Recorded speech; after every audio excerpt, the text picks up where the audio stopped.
पङ्कजवासिनि देवसुपूजित सद्गुणवर्षिणि शान्तियुते जय जय हे मधुसूदन कामिनि आदिलक्ष्मि जय पालय माम्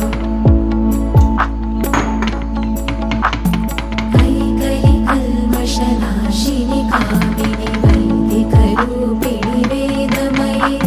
क्षीरसमुद्भव मङ्गलरूपिणि मन्त्रनिवासिनि मन्त्रनुते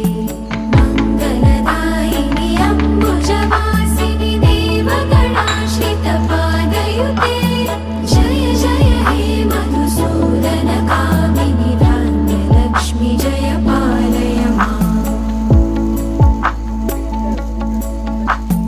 जय वरवर्षिणि वैष्णवि भार्गवि मन्त्रस्वरूपिणि मन्त्रमये सुरगणपूजित शीघ्रफलप्रद ज्ञानविकासिनि शास्त्रनुते भवभयहारिणि पापविमोचनि साधुजनाश्रितपादयुते